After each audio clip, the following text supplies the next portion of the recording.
Kredich. Matt Kredich is willing to talk about anything. Welcome, everybody. Matt Kredich, how you doing, man? I'm doing great. It's awesome to see you, Brett. Yeah, it's awesome to see you, man. I love seeing you. Actually, it's just it's a friendly face.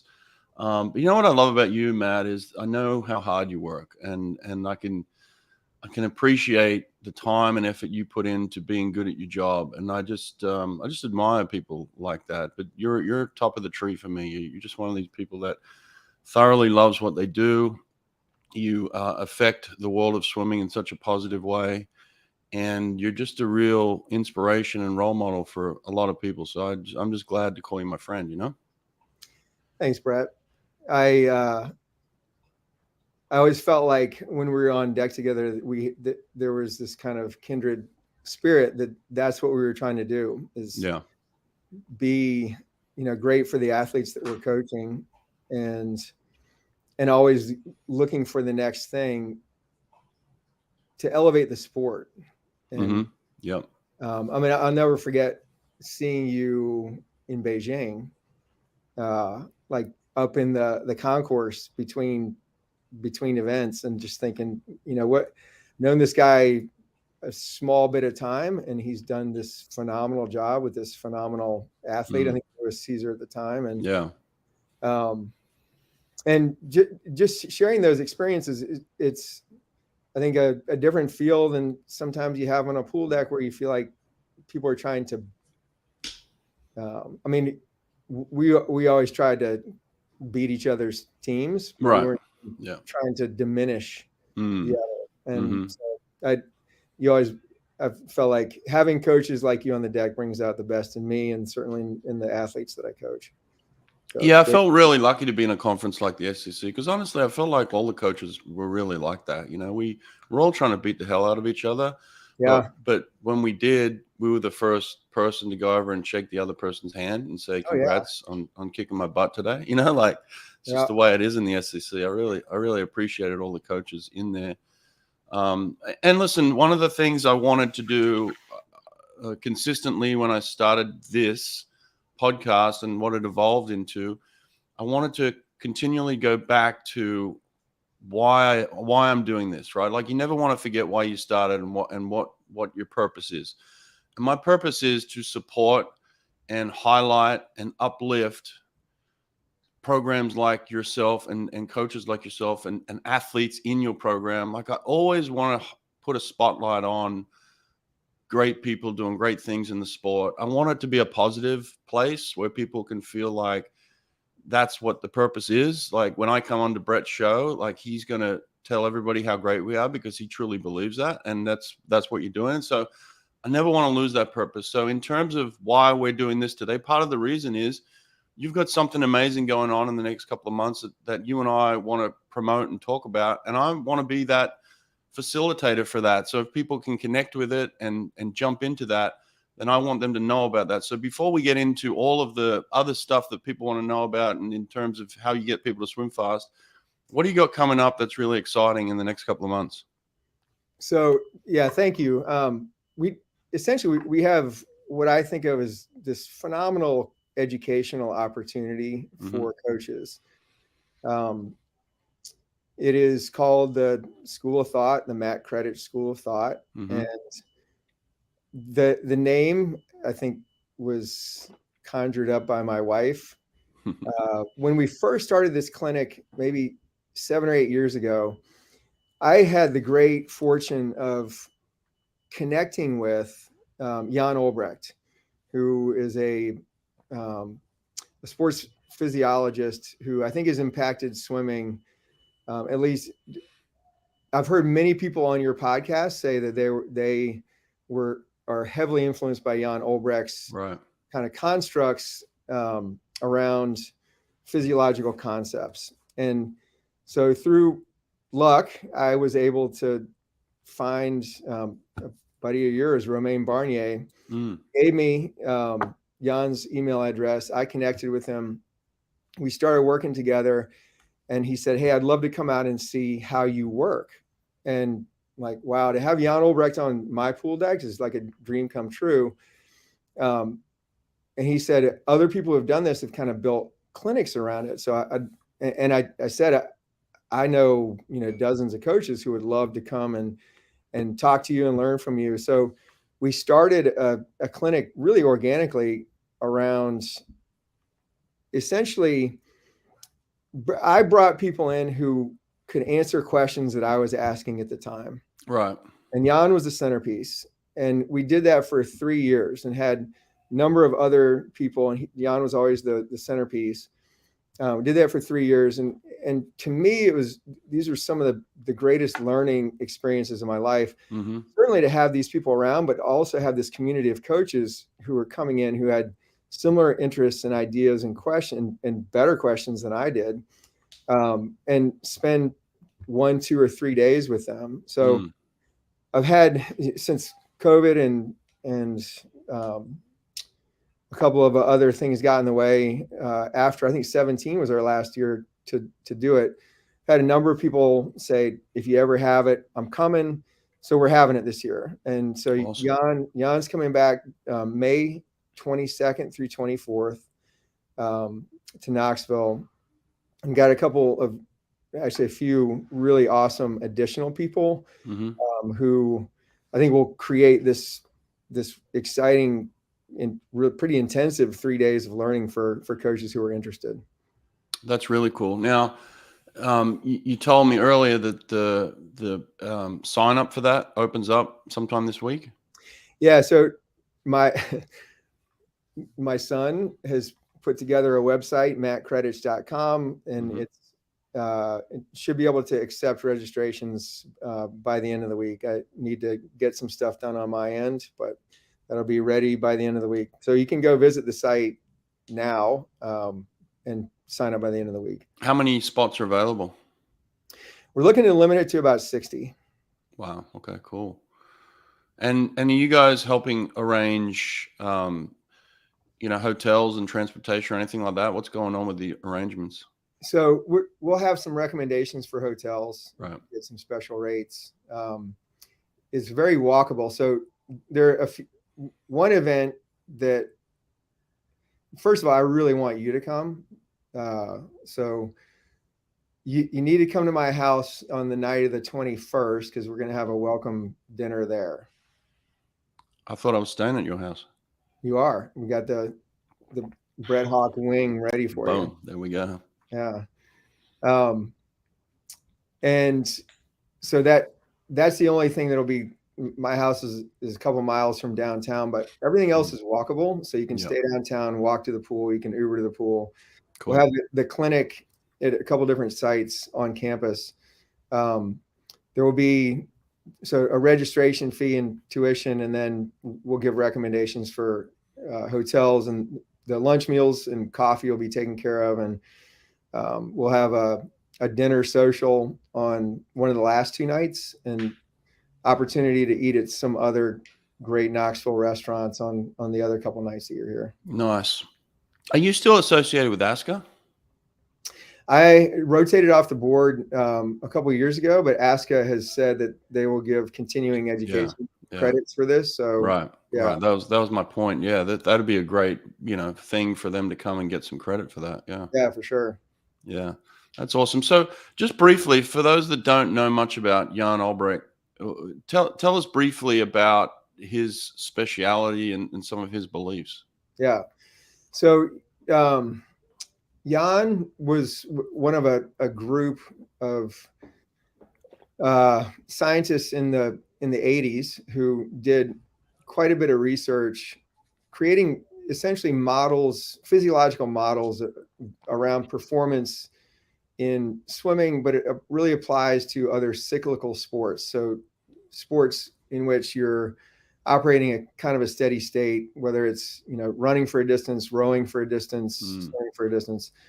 And he did some seminal work, but then wrote a book. So he wrote a book called The Science of Winning, which for a lot of people has become a Bible, where he describes 4 physiological qualities of an athlete's state. So one would be your current aerobic capacity. And then aerobic power is the ability to use that capacity. So some people have a big aerobic capacity, but can't at this moment access it. Then there's anaerobic capacity and anaerobic power. So there's the two capacities, which are, it's a good word, capacity, your ability to, at some point, create energy aerobically or anaerobically. And power is your ability to access that capacity now in this particular moment or during a performance. And for a long time, people were doing lactate curves. So do a step test, like 7-200s, different speeds, take lactate after each one, and trying to figure out where the most critical training speeds were just based on that curve. And I remember hearing John T. Skinner talk about that at one point, actually, and saying, you know what, this is garbage. Like this is when and this is not what Jan did. So this is the old model of just using straight lactate and speed as measurements. He ended up having what he thought was a terrible result with a couple of athletes who then made the Olympic team. So what Jan did was say, hey, there are a lot of these kind of hidden possibilities behind why a lactate curve may look like it does. And these different combinations of capacities and power can mean very different things, both for performance and for training implications. And so he describes it really well in his book, but they're not easy concepts to really internalize. And so hearing him talk about it, I think, can really open a lot of understanding for people, and certainly has for me. And I've shared that experience with a lot of other people who have listened to him talk. So he essentially has a physiological model for swimming training for high performance that's based around things that people have talked about quite a bit. But where it gets really interesting is when somebody falls outside the bell curve. So they may be swimming really fast. They may be able to train really well, but it's possible that they're right on the verge of having some kind of a crash because they're doing too much of the wrong thing in training. And it's those maybe inexplicable downturns that as coaches, we all have had those moments.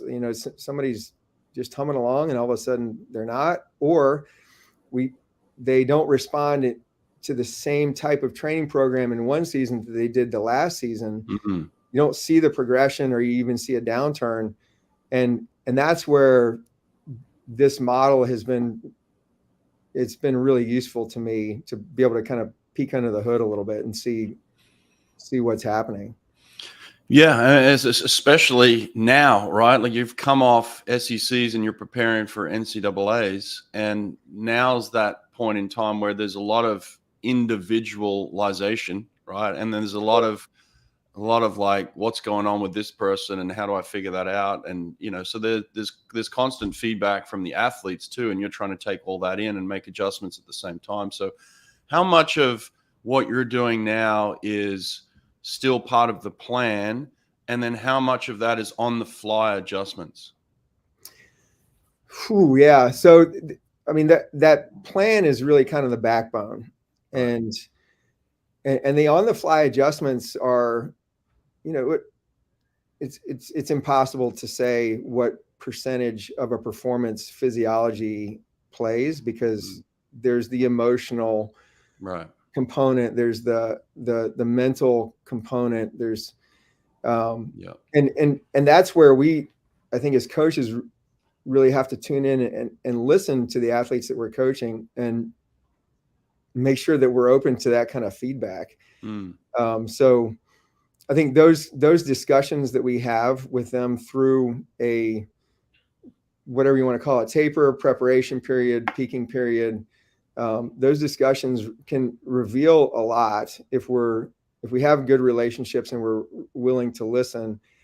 And I think it's essential to have in your mind a kind kind of a performance structure that you're a scaffolding that you're basically building off of. So for instance, if Michael Hooley tells me that, my legs are really heavy today, right, then I've got experience knowing what that means. And if it's a cumulative 2 or 3 days, based on what we've seen in the past, then we'll stay away from any leg intensive stuff for the next couple of days, because it's important for him and his confidence to feel quick with his legs, for instance. Right. And that may have not much to do with physiology, but it has a lot to do with his mental and emotional state. Right. As well. There's also, Matt, in this period of time, though, there's also the idea that these things are going to happen, right? Like you're going to feel terrible during this period of time at points, right? And so there's also that trust factor in the program and your knowledge and your experience, right? There's part of that is trust, but we also live in a day and age where athletes want to know the why. Why am I doing something? Why is this happening? There's a lot of questioning going on. So how much of what you know and what you've learned, maybe even from your learnings from Jan and other influences, and all this knowledge you've got, how do you then give them what they need to know, and then what they maybe don't need to know? That balance between like knowing what you need to know and then not knowing too much, Yeah, I have a really good friend that actually sat me down earlier this week and said, sometimes you probably give a little bit too much data to the wrong people, and I appreciate that. It's a balance with every person that we coach, and I think it's good to let the athletes get what they want. So anytime anybody asks me why we're doing something, I do have an answer, and I need to have an answer, and then I need to be able to communicate that as clearly as possible. Right. So those discussions happen fairly frequently. I appreciate also those that never ask, because I do think that comes out of a place of trust, that, they trust what I and the rest of our coaching staff are doing has a purpose, and that purpose is good, and they're headed towards swimming fast. But to your point earlier, this is a time of year, and it's a sport where I'll never guarantee you that on meet day you're going to feel good. And I don't think there's any coach that can.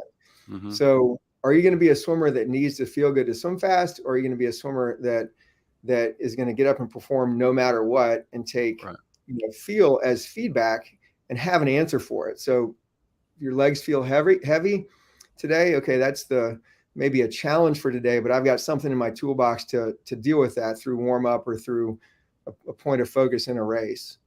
Right. So those conversations I think are important to have also. It's funny, like as a young athlete, inexperienced athlete, I used to always think that the reason why I'm not feeling good is because of the physiology, because of the training, right? Like you always say, well, I missed my taper, I didn't get the proper training. Like there's always the training excuse. But what you learn over time is that there are many other factors that can influence the way you feel on a particular day. And part of that can be your emotional response to what's happening that day as well, right? Like you're nervous as all hell. And when you wake up, there's a lot of pressure on you to perform. And what you don't realize and give yourself credit for is that you're under a very intense situation on that day. And that's going to have a huge effect on your body.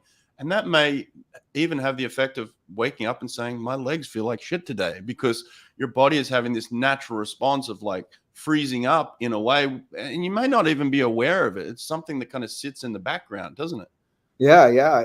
And that's a great point. Like where you put your attention will change from moment to moment as an athlete. And if you focus in on, the nerves obviously can have many different effects, from what you described to maybe you're not as hungry, so that your nutrition is going to be a little bit different than you had planned, or you forget to hydrate, or anything, or there are some people who, for reasons that I think end up making them great athletes, they can wake up on a day and feel like Superman or Superwoman and ride that too. That kind of person they can almost dial that in at times, and that may be to the exclusion. They're just not going to pay attention to any fatigue signals that might be happening, because they have that ability to have that high quality attention on the things that they need to lead towards great performance. Right. Yeah. You're in a strange time, man. It's one of those ones that it's always very difficult. It's one where, as a coach, you want to outwardly express confidence in the work that you've done, right? Like, you walk onto the pool deck in the last few weeks and you want everyone to know that you're confident and that you've got it all under control and everything's going to plan. But on the inside, you're like, I hope this works. I hope that, hope everything just falls into place. I hope they click when they need to click. Like, there's still a lot of hope in the background there of, like, so it is a very strange sport where we go through this very emotional, physical turmoil in the last few weeks. And then hopefully at the end of it, you come out of it and you feel indestructible, Yeah. And an exercise that I think is really helpful for me, is, we've had some great championship meets, and then some championship meets where, crazy stuff happens and I walk away feeling like, boy, we left a lot on the table. When I walk away from the meet each time, it seems a lot smaller than it did walking into it. And so I like to try to put my mindset in the place where it is on, like, the Sunday after a championship meet, and say, looking at it now, it would be easy for me to walk in and feel like our team can crush this. And because I think that's the truth, really. Like, you can walk into any meet with a mindset of, we will crush this. And it's easy to get lost in the weeds of, this stroke count has to be right, or this pace has to be right, or whatever. But really, a meet's a small thing.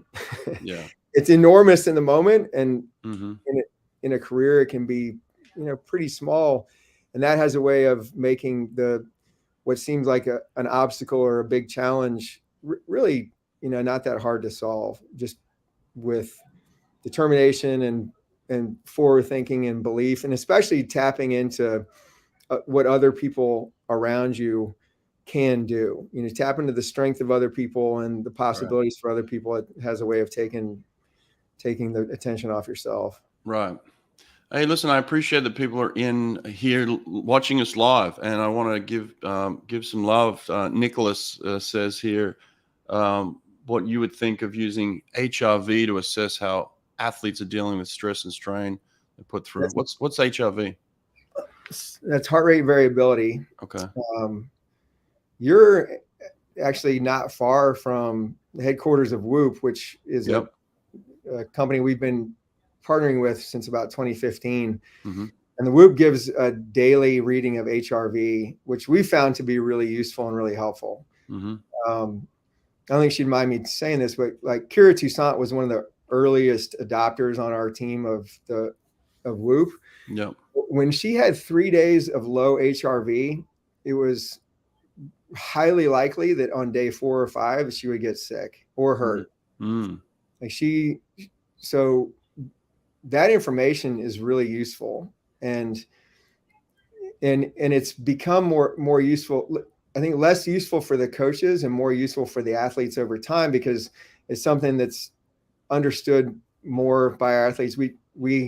Our strength and conditioning coach, Greg Adamson, kind of leads the implementation of the Whoop and the interpretation of the data with the athletes. He's done a great job of kind of turning over that process to them and say, hey, if you're having consistently low HRV, then let's talk about it. And we can address it through sleep, We can address it through nutrition, like nutrition timing. We can address it through stress in the rest of your life. Which of these factors do you think it might be, and where do you want to turn your attention first? So for us, it's been a really valuable feedback tool. Awesome. Great question. Please keep the questions coming. Matt's open to them, and we're here to answer your questions on what you want to know about the Tennessee program. I want to know something. How many women have you got qualified, and how are you feeling about your chances going into the meet next week? Feeling great about this group of women. It's 10 swimmers, 1 diver, qualified individually. Hopefully we'll get another one or 2 divers today. And then we have 2 relay only swimmers who are going to be pretty critical. So it's just a great group. They, I think, performed. I mean, each person that qualified performed really well at the SEC championship, and each person that qualified feels strongly that their best swimming is ahead of them. So we've got 4 really strong relays. We've got, for us, we're a little more distance heavy, like 200 and up, dominated this year than we've been in the past, and that's really exciting. Because that type of training group, I think, builds confidence off of each other, and they've been killing it this year. They've been really, really fun to watch develop. Nice. Another question here. What's the secret to recruiting Canadians?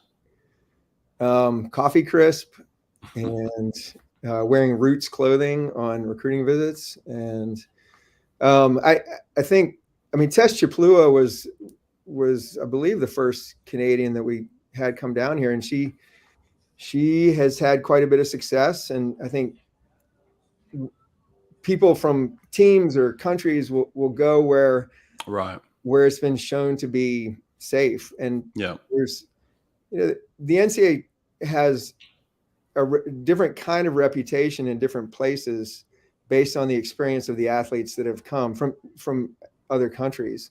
And I think a lot of Canadian coaches and swimmers are cautious, and Tess had quite a bit of success long course, and so others have followed. Yeah. I had a little Brazilian streak going there for a while based on, having one Brazilian swimmer go fast, and all of a sudden you get an influx wanting to come. So certainly that's cool. You might have an influx from the Caribbean now, I guess. Yeah, and Brazil as well. Brazil. You got a Brazilian boy going fast. Listen, I actually didn't talk much about him on the last time I did a podcast. So, tell me about this kid. I don't know much about him. Guilherme Caribe Oliveira Santos is just a wonderful human being. He's it's funny. He and Jordan trained together quite a bit, Jordan Crooks, but they're so different in the way that they move across the water, the way they create speed. Guy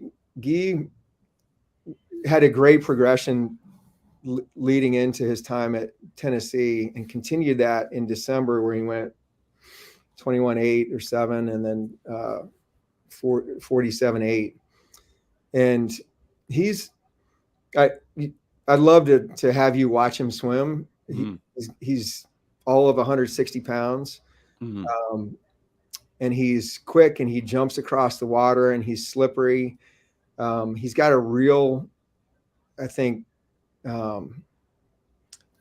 he's got a sense of how to accelerate, which is quite a skill. He can map out the space in a pool really well. So he's a pretty masterful swimmer, both short and long course, and he's still got quite a bit to learn. And he hasn't been trained at a real high volume or high intensity, and I think he can certainly get stronger, but he's accelerated. His performances are tracking really well. And a big part of it is, always is he's so open. Like he's really willing to learn. He's I've never seen him look like he's had a bad day, which I love, and really invest in his teammates too. And he's constantly just picking stuff up. So he's like everybody I coach. He's really unique, and he's really special. Yeah. Here's an interesting question, because the reason why I say it's interesting, I think maybe 10 years ago, there was this real shift into getting as strong as we possibly can, right? Getting in the weight room, getting stronger. And we saw that throughout America. Everyone was getting in the weight room, and that was the shift.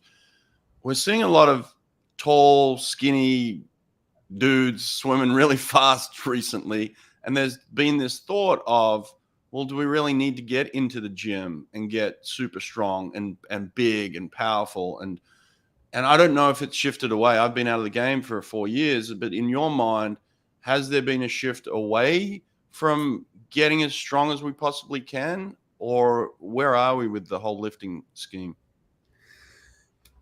Hard. I guess it's hard for me to say what the general feel out there is. Within our program, so somebody that I know you work closely with also was a big influence on me, and that was Bill Boomer. Right. And he would beat the drum over and over again about how much more of a return there is in reducing drag than creating force. Right. So for every unit of additional force that you create, or for every unit of speed that you accelerate, that you increase, the drag for a given surface area increases exponentially. So you put a little more force into the water, that will increase the amount of drag that you're experiencing if it increases the speed that you're going. So speed comes at a cost, right? Mm-hmm. And the people who are going to benefit most from the higher speeds and be able to hold it for longer are people that shape their body to reduce drag. Right. So it is still really important to be able to put force into the water. You're not going to go 47 unless you have strength and you can put that force into the water appropriately. But Guy is so slippery, and he's got thin hips, and he presents a really narrow profile to the flow of the water. And so adding strength to that kind of vessel will help. I think there's also, though, a feel that we got to talk about what strength is and how you apply force through a stroke cycle. And I'm going to dumb it down, but it's not through being able to bench press more. Right. And it's really like what sequence of muscles need to fire through, let's say, half of a stroke cycle, from the time that somebody catches on the water to the time that they release the water. And there's a lot going on in the human body, and some of your ability to do that well is limited by strength. A lot is limited by your ability to coordinate that movement at high force. So producing force is one thing, coordinating it is another. Right. And producing force in that sequence of movements is not just a function of muscle strength. And so that's why I think that what we do in the weight room is incredibly important, but it's not just about making muscles stronger. It's about being able to summon power through ranges of movements that are really highly skilled and coordinated, and then creating pieces of that maybe in the weight room that can then translate to the pool. And that's I was listening to Chris. I don't know how it got recycled, but an older Chris Plum interview with you days ago, where he said they have to learn to move, and that's the simplest way to put it. Like, moving well with great coordination in some basic human movement patterns that's foundational, and then being able to do that with increasing force and speed through that movement is kind of the next step, and that's, I think, more what we're working on. Yeah, it got recycled because his team absolutely ripped it again, and they're swimming so fast. He's got kids flying all over the pool, and Killing it. we just went back to the interview and we're like, oh, there's the answer. Like he said it like a year ago. Like all you got to Yes. do is go back and listen to it. He's telling you what they're doing and how they're doing it, and so we just recycled it, and it was Yeah, good again. that was awesome because I mean, he's one of the best, and Yeah, he put it really well. That was yeah, right he there. did. He did. He did. Look, if you ever want to figure out the balance between being strong and being fluid, I always just go back to Anthony Irvin, and he reminded me of that the other day, right? Like I saw a video of him in Hawaii.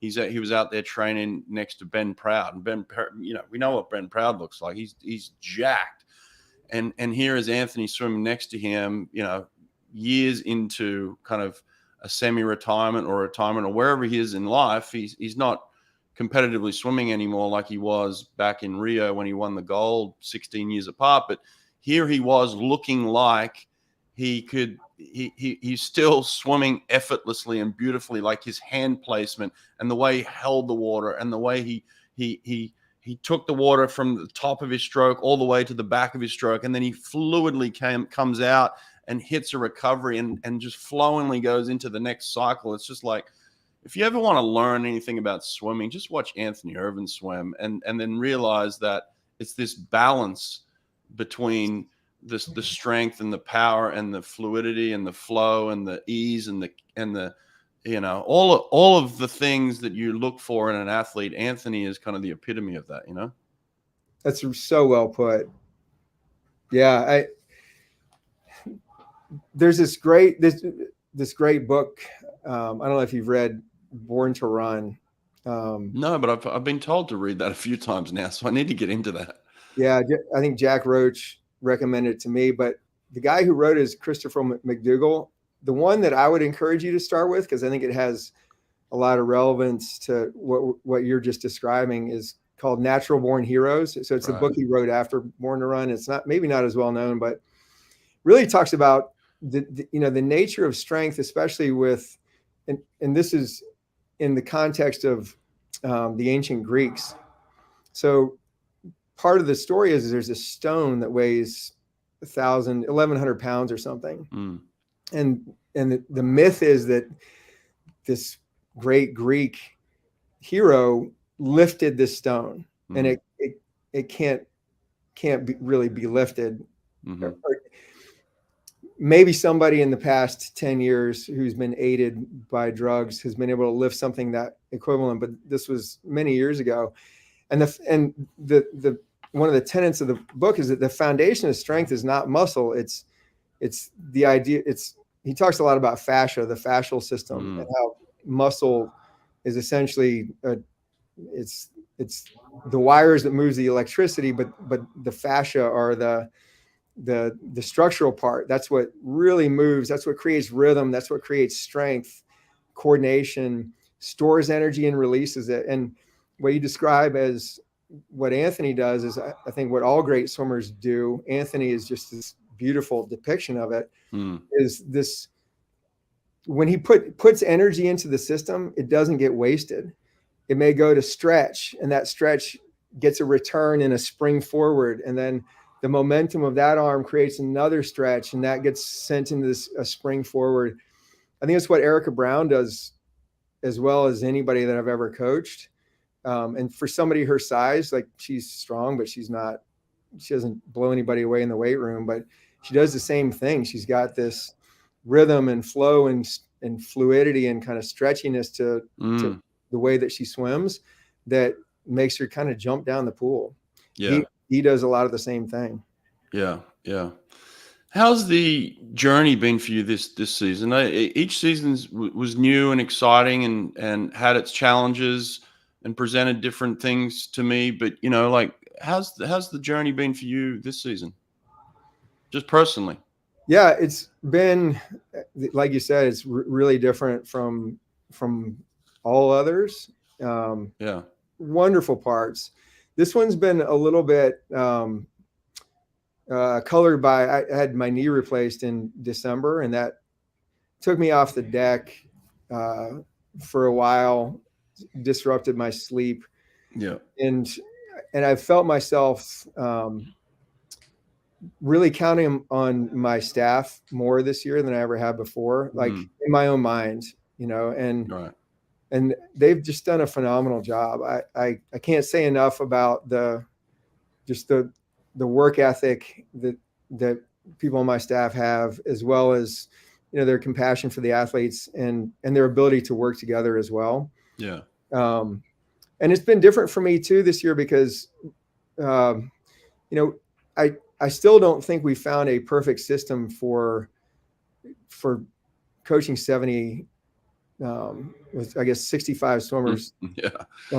Even with a great staff of Maddie Bannick's joined our staff as a volunteer this year, and she's been a tremendous help. So got 5 assistant coaches, but there's no perfect system. But this year I've spent a lot more time with, instead of dividing more men and women this year, we've divided a little bit more into groups based on aerobic and anaerobic ability. So I've worked more with the sprinters this year, people at the short end of the spectrum, and men and women. So coached a lot more men this year than I have in the past. And that's been awesome, really rewarding. Yeah. And it's been fun to see, for our women, for instance, we had just a ton of health issues at the end of last year that impacted our roster into this year, and to see I think great swimmers are always emerging, right? And swimmers are always growing and developing. So it'd be foolish to think, okay, we don't have these people with us this year, so what are we going to do? Well, what we're going to do is grow into the need for somebody to step forward in critical moments. And if there had been shade, then now there's sunlight for some people. And so it's really fun to watch that process. It never gets old, and people continually surprise me in just wonderful ways by watching their development and watching watching them bounce back from making mistakes too. Like we've had some significant mistakes this year, and I've, maybe this is getting older, but in some ways when that happens, like I really look forward to the bounce back, not just the punishment, but how do we bounce back from this so that we're even better? Because it's going to happen. Like 9 times out of 10, if you're looking for that to happen, it'll happen. And we've experienced some of that this year too. So, that's been really rewarding as well. Yeah. Well, you said you work more with the men. Question here. You've got a superstar on your team now, and Jordan Crooks. He's done some phenomenal things over kind of the last 12 to 18 months, and a lot of excitement around him and what he can do at NCAAs, but also, I guess, where he could go potentially long course. We're coming into an Olympic year, next year, where, that all the money's on the table there. And there's a lot of talk about what he could possibly do. So do you see potential in him going from his short course prowess to being able to transfer that into a very competitive long course swim where he could potentially, vie for an Olympic medal? So, I'm going to say yes, right? This young man is so, he's extraordinary. And I think if you look at his progression look at the way that he swam freshman year versus the way that he's swimming now. And then let's project that forward. And it's not to say that that's inevitable, but it's to say that he's made some significant changes and it hasn't negatively impacted his performance. So sometimes when you make a change, whether it's technical or mental, then there's either a plateau or even a step back. And before that change yields a positive result. And sometimes for whatever reason, it never does. But he's a student of the sport, and he saw some of his deficiencies last year and really, watched a lot of video with with Rich Murphy and Josh Yuji has done a really good job of kind of helping him with different kinds of feedback. But Jordan has really owned a lot of the process of figuring out what he needs to do to get better and then working on it. And long course is a different beast. He does create some drag in his stroke. His shoulders are really, really broad, and he's got some.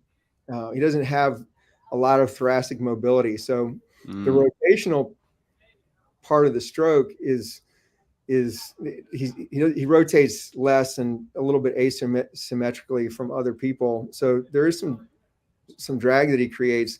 Right. He creates tremendous force. Right. And he also he's really developing a sense of flow and moments in the stroke when he doesn't have to be applying power. I think that's one of the biggest changes that I've seen in him. And once he gets, and he has, so now that he's gotten kind of a sniff of that kind of rhythm, then he's the kind of person who will explore that in practice and be able to repeat it at higher and higher speeds. So to answer the question, I mean, a medal is a long way away from where he is right now in terms of time. Right. But he's got pieces that are really difficult to develop in a short period of time, like a year. He's already got those in place. And then some pieces where the timeline is maybe undetermined. But we're going to work on, okay, like, how do we take that next step? And I think that he's got the ability to be 47, and he has the ability to be 21 mid to low. I thought in the last 10 meters of the race at Short Course Worlds, I never got a great angle on him, but he looked to me like he was swimming with Ben, and he was swimming with Chalmers. Like, those guys weren't out swimming him on the surface. No. And so to me, yes, he's got to extend that further for a long course 50, but he did that coming off the wall. Yeah. And that competitiveness, as well as his ability to learn and make changes, to me, like, I wouldn't bet against the guy. Yeah. There's a lot there, and I think you summarized it really well in terms of what I was thinking too. So you're definitely seeing the same things I'm seeing, but there's certainly some adjustments that can be made, and some thought patterns that can be adjusted to, because that's what I had to do basically. I went from a short course swimmer to a long course. I had a short course mentality. Obviously, when I was in college, I had to, and it was my bread and butter. I was one of the team leaders at Auburn, where I had to perform short course.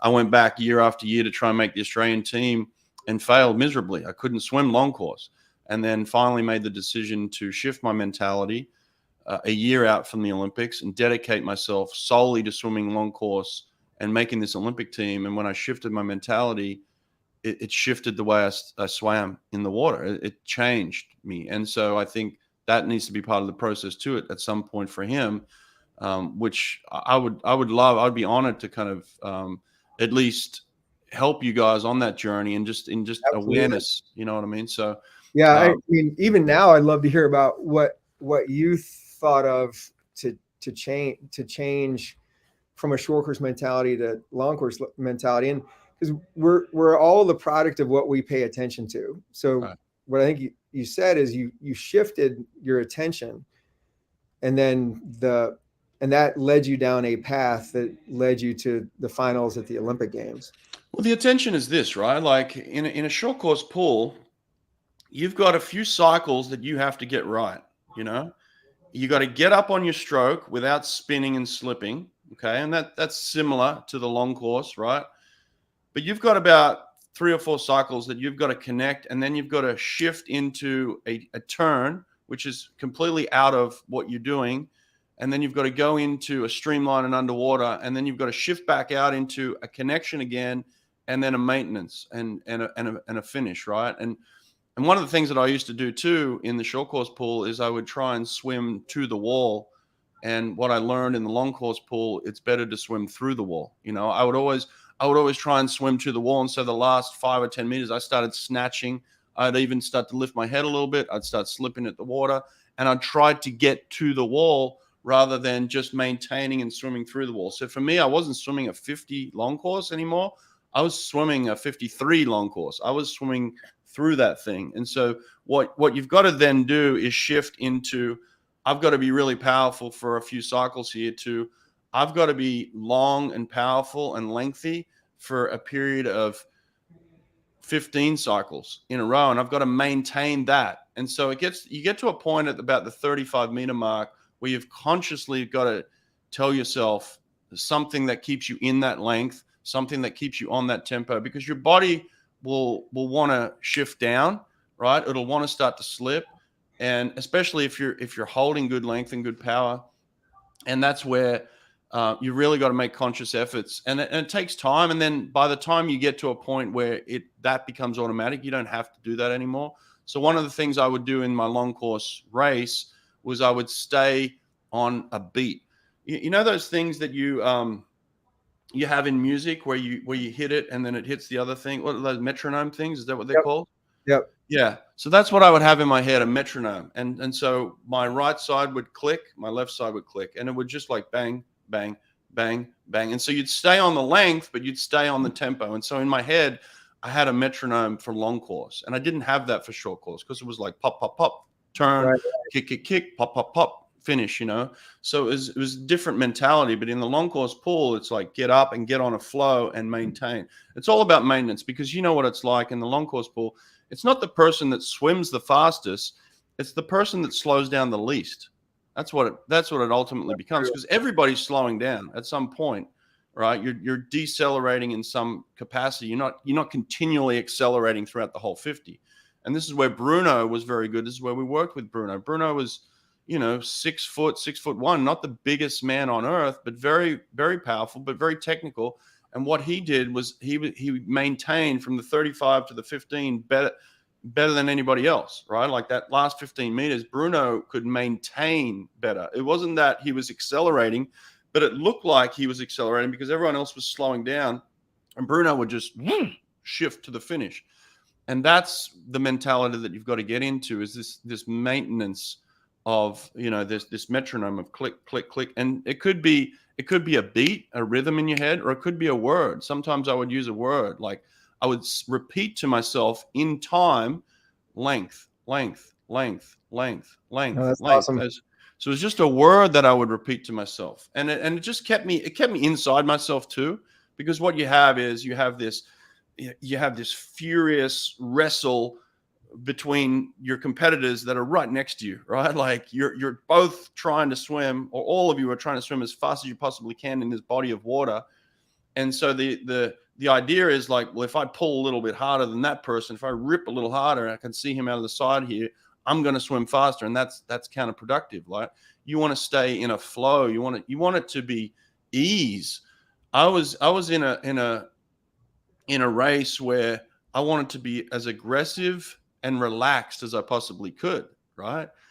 And so by the time I would finish my race, I remember when I swam my best time at the Olympics, I genuinely thought I was not going to progress to the final. I genuinely thought that going into the semifinal. I was ranked 13th. I had finished 13th at the last Olympics. I'm going into the semifinal. I'm ranked 13th. I'm like, I'm done. This is it. Fuck it. I'm just going to swim as fast as I can. And I just went out there and I just ripped. I just let myself rip. And I swam my best time. I qualified second fastest for the final. And I got to the end of the pool and I just thought to myself, what did I just do? How did I do that? And the how I did it was I just allowed myself to do it, That's how I did it. So there's a lot of thoughts there. So that's all awesome. And yeah, and I mean, you and I will talk again after, as we make the shift in the long course season, because it's all great stuff. And that's the point we want to get to, I think, where you finish the race and wonder, what did I just do? But that's the product of that year of paying attention differently, and the year of being intentional and actually slowing down so that you can understand the sensations and the movements you're trying to create. That's awesome. Yeah. This question's been asked twice, so we may as well get to it. Thoughts on this? I mean, the question is, what are the factors that led you to shift the training groups for your program this season? It's always trying to get better, and listening to my staff and their feedback. I think last year we didn't end the season the way we wanted, and there were a lot of I think there were a lot of factors around that. But one thing that I think every coach feels like they, well, I'll back up a little bit. As a head coach, there are many different ways you can be a head coach. One is to essentially be the CEO and put people where they're going to be best, right? And then you can decide as a head coach how much you actually want to coach. But there are head coaches of Division I teams that really don't coach a lot, but are really great at putting people in positions of strength.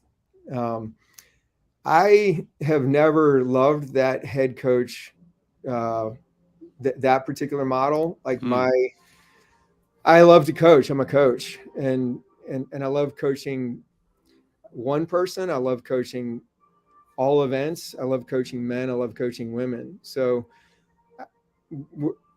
we've toggled back and forth between, me having oversight over the entire group at times, and, and not writing all the practices, but making all the plans for everybody.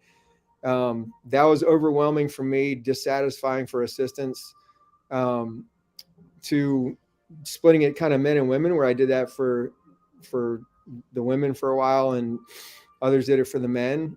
That was dissatisfying because I didn't feel like I had contact with the men. Mm-hmm. So this was a model that we kind of talked through as a staff, and at the end of that process, we essentially said every athlete's going to be really well taken care of, and no matter who is coaching them, we want a coach that knows them really well. Like we want a coach that really understands them, has seen them enough times through different parts of the season, different kinds of workouts, to help steer them in the critical times. And so this was a structure we came upon. I would be just as happy coaching, any event, any configuration. But I think this put our assistant coaches in positions where they're strong, and the athletes, I think, have really benefited compared to some other models we discussed, benefited from having one person or two people in some cases, knowing them really well, seeing them through every practice. So yeah, it's just all an attempt to get better.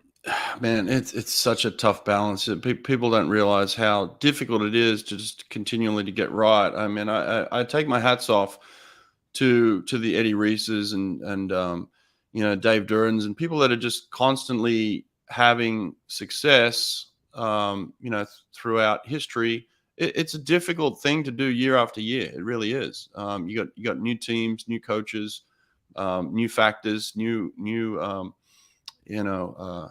administrators. So it's always a challenge to come up with what's the best for us this year, and like you said, you went through a knee surgery. You weren't expecting that. So it's like so many different factors that come into each season that it's difficult. But I think you're attacking it the right way. I think if I was to do it again, I'd probably do it exactly the way you're doing it right now. So I think you're probably onto the best system, I would think. But yeah, it's challenging. Everybody's got their own way of doing it, and I think it comes down to the staff just being on the same page for sure, which is important. Yeah. Yeah. And I'm really fortunate to have that. Yeah. Well, listen, I appreciate your hour. I know you're busy. I know there's a big time for you. Remind us again. So MattKredich.com. Remind us the name of the clinic. It's called the Matt Kredich School of Thought. And Matt Kredich School of Thought. Yep. Can I say a couple other things about the people who will be there? Yep.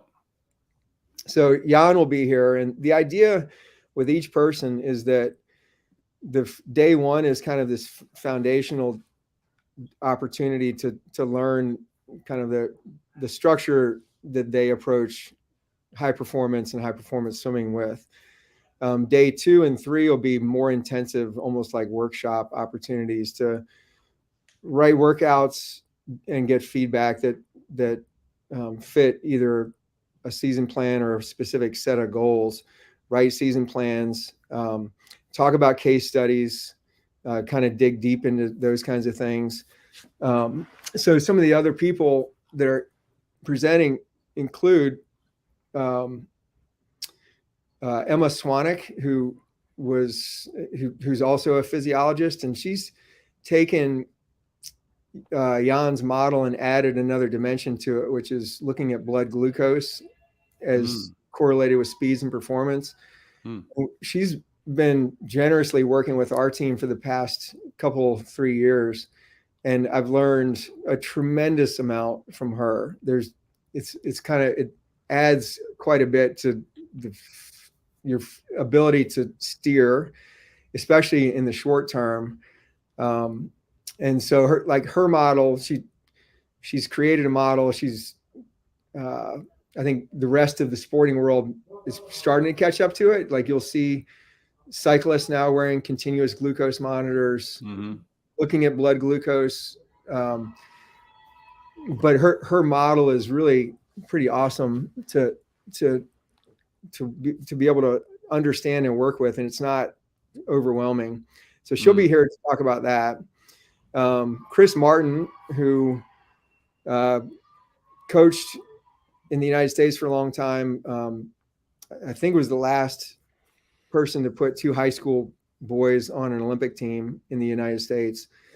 Worked in Great Britain, especially with coach education for 10 years, and then coached in China for a bit, and now is the head coach for Malaysian swimming. Chris is going to be here. To me, he's one of the great coaching minds in the world. He's worked quite a bit with Emma. So he's going to talk about coach development and more practical applications of some physiological ideas. And then we have this incredible resource that's working with our team right now. Her name is Rachel Vickery, and she has worked with our team for maybe the past 6 years. And her background is in breathing and performance.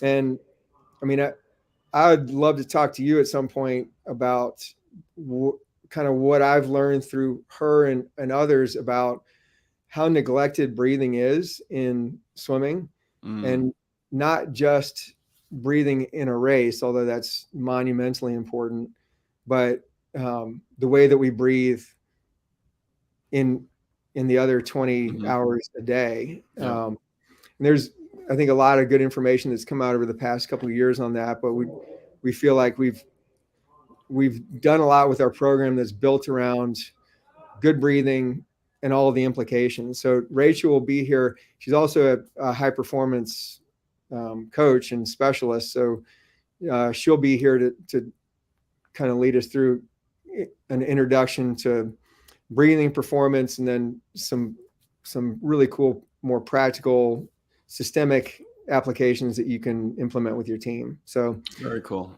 Those 4 are pretty much an all-star cast, and like, selfishly, I just want to be around those 3 or 4 for 3 days, and then you add the additional coaches on top of it, and it's just, to me, it's going to be, I'll be a kid in a candy store. I want to be there. I want to get there. So make sure you please text me some information so I can put it in my calendar and get it set. I want to come too. All right. Absolutely. You'll be here. Yeah. Mark says that the link's not working. The link's not working for another couple of days. Is that correct? Yep. Yeah. So try it later in the week. Yeah. Yeah. We're targeting Friday. Okay. Yeah. Try it Friday. If it's not working, come back Monday, but it'll definitely be up in the next few days. So it's happening. It's still happening, but there's 60 spots, Mark. You'll get in for sure. No problem at all. And then the other thing is it going to be available offline at some point or online at some point so people can purchase it? Yeah. We'll record everything and then have that available online for people to purchase the videos, and probably not transcripts. So we'll just video each of the lectures and the workshops. That's cool, man. Good stuff. Awesome. Listen, exciting couple of weeks, man. Good luck with everything. I hope it all clicks for you and your team. I'm sure you've done the work and you're going prepared, man. So I'm excited to see you guys perform real well. Okay. Appreciate it, Brett. Thanks All for right, the opportunity to come on. It's great to see you. Yeah. Thanks for everyone listening in. I appreciate this. This is cool. This is fun for me. So, yep. Talk to you guys later. Ciao. All right. Have a great day.